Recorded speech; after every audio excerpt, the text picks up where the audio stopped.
Good morning guys. Update po tayo sa Tamiya. Yan po, okay na po siya. Nabuo ko na po. Yan, tapos na. Testingin po natin yung umaga paanda rin. Kapon kagabi ito, pinandar ko na. Testingin po natin yung paanda rin kung ano. Yan, pinandar.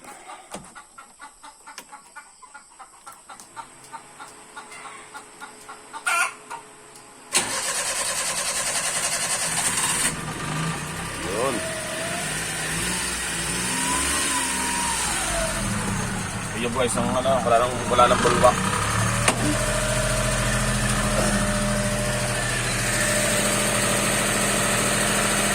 Wala nang bulwak ang tubig niya sa radiator.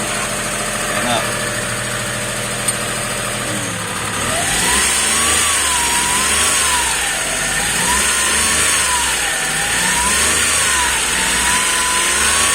Wala nang bulwak.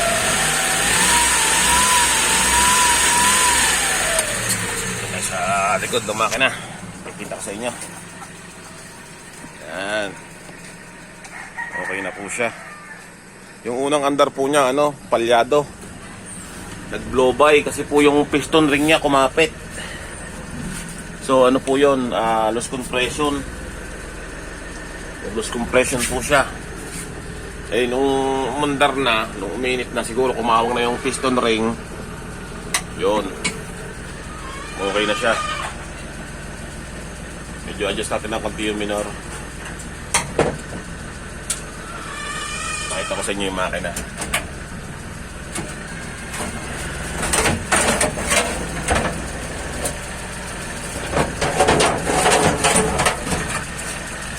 Yeah. Guys, sa makina. Okay na siya. Ayan.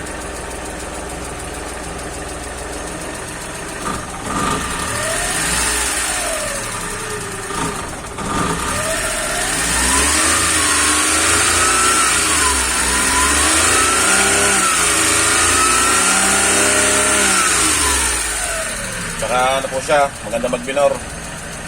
Dahil yung carburetor po niya, in-overhaul din natin. Carburetor niya. Yan. Malinis na po yan.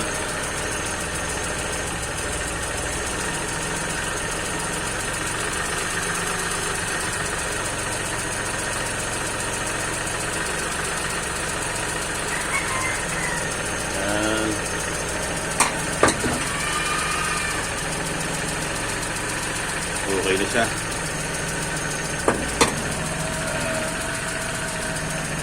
Maganda pa po yung makina. Napa-stock po ito ng tagal. Kasi nag-overheat. Wala pang usok sa tambutso. Ganda pa. Yan, may lumalabas pa ang tubig eh. Ayun na. Tutubig pa guys. Yan. Okay na siya.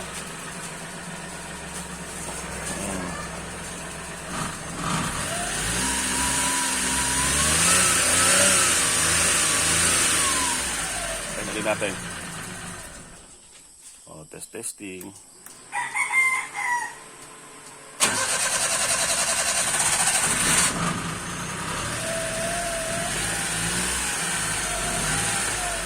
Yun guys ang ano doon, tinginan pagka walang bulwak sa radiator, walang tama na ang cylinder head gasket.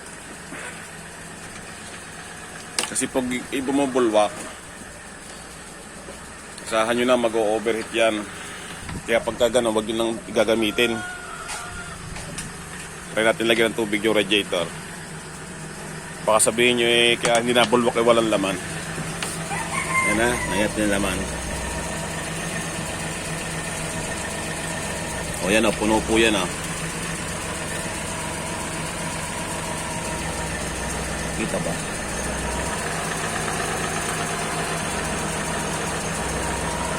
Ayan, puno po yan. Ayan o, maapaw na. Pag bumulok po yan, May tama po ang gasket niyan. Ayan o.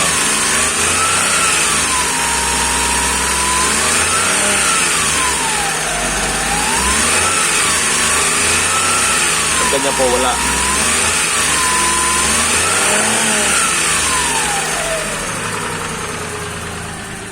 Wala pong reaction yung tubig. So, imbis na palabas, palubog kasi hinigip siya ng water pump. So, yun lang po. Maraming po salamat. Bye po.